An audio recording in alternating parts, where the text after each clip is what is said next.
So I hope you guys can hear me and see me fairly well. It's not a upbeat video. It's pretty depressing actually, but I need to get it out because it's been bothering me for a long. It's been bothering me ever since this Floyd thing happened. It's just been really hitting me hard.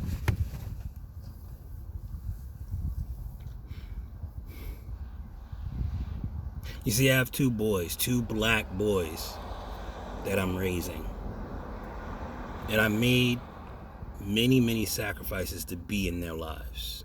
Many.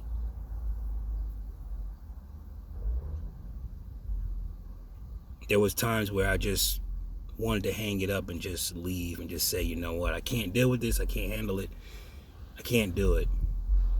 But I stayed specifically for them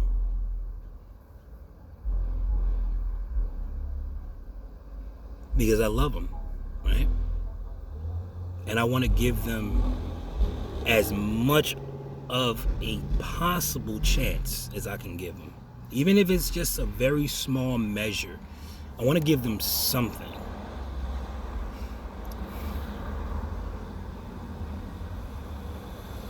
But what's going on with Corona and what happened to Floyd and all the other black men who've been killed in the last 10 years behind fucking cops,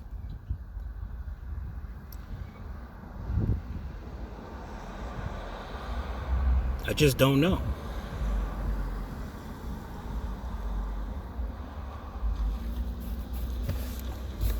I don't know. I might start sweating, but it's too many people. I want this video to be clear, and it's too many people driving or whatever. But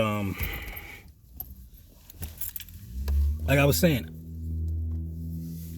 I really don't know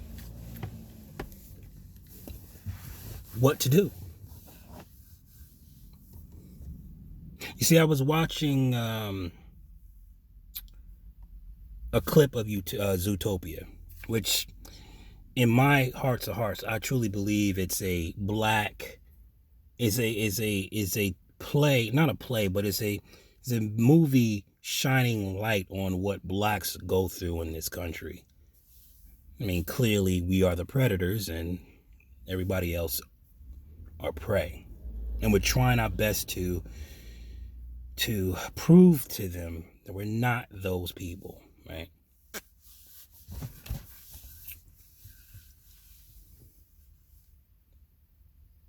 And Nick the Fox is like paramount, right? Because that's how black men feel, you know? That's how I felt for years. Why be anything else if all you're going to see is a nigger? Why try to be anything else?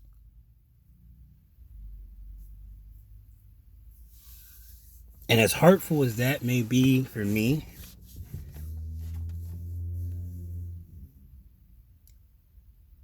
it destroys me when I look at those boys in there, those beautiful boys who has ambitions up the yin yang. One want to be a wrestler, the other one wants to be an artist. You know, Nate is wicked good at his age for drawing.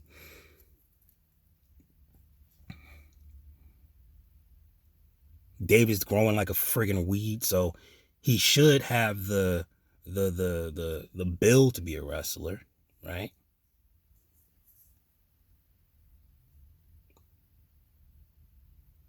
And they got the same gleam in their eye that I had in mine when I was a kid. The same one. The same one that most of us had. Most black men and women, we didn't turn out bitter and pessimistic just out of this clear blue sky. No. We was optimists. We were bright-eyed, and we just thought we can just win anybody over. We just showed them how good we are, and we're not like them. We're not those others. We just thought that the world will open up and we'll win anybody over just by showing them, look, we're better than that. But after years and years of trying to show that you're not them, years and years of trying to prove you are an outstanding, upstanding person. Years and years of being pushed to the back, passed over, used. Is there any wonder why we just don't give a fuck no more?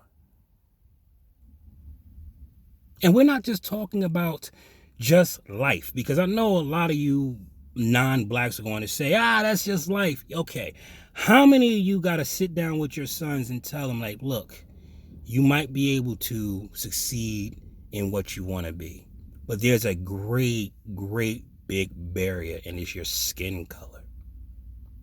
How many of you got to have that conversation? How many? Do you have to have that conversation, white man? Do you have to have that conversation, Oriental man? Do you have to have that conversation, Arab man? No, you don't have to have that conversation, but I do. I have to tell my kids that your skin color is a deterrent.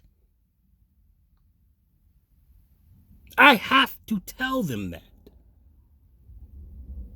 And it's not because of what you believe. It's not because of what you did. It's not because of what your people in the past did. It's just fucking racism. That's it. It got nothing to do with you, but it has everything to do with you. And I have to have that conversation with my boys. And I have to watch that glimmer peak up. I have to watch that twinkle in their eye, that optimism, that hope. I have to see that peak. And they're going to say, just like I did, we can change it.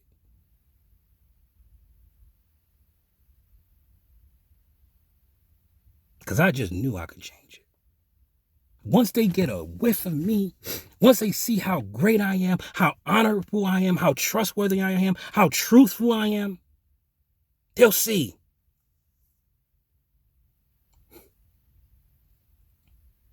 The man that I work for today, well, I mean, I really don't work for him right now. I'm kind of laid off because of COVID shit, but I can go back. Even he betrayed my trust, betrayed my wholesome goodness. He betrayed it. I mean, he's asked for forgiveness, and I forgave him. He's human. But even he betrayed it. Took advantage of it. And I like to believe he's a good man. So if I can't even get my boss, which we are elbows, we rub elbows all the time. Like it's not like it's a corporation where I actually have to go through multiple lines to get to him. He's right there. So he knows me on a personal level, and even he tried to take advantage.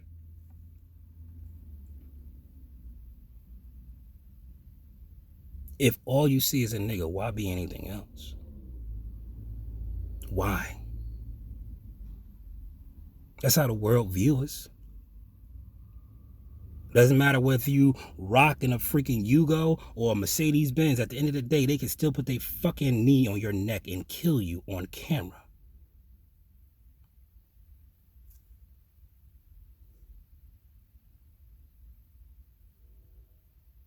They're going to still look at you as if you're going to be the one that's going to rob them. They're going to still fear you. Yeah, they might welcome you into their home, but are they really welcoming you into their home? Like, if you started to talk to their daughter, would they be okay with that? Let's be real. This is not just regular life of blacks. You're not the one that's competing with illegals for position. We are.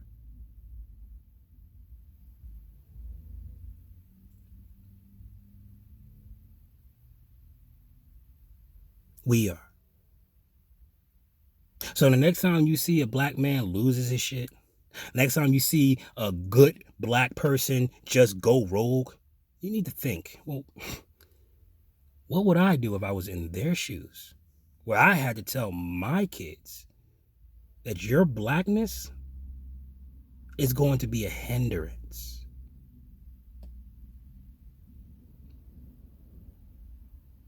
Doesn't matter about your heart, doesn't matter about your morals, doesn't matter about your upbringing, doesn't matter. At the end of the day, you're still a fucking nigga.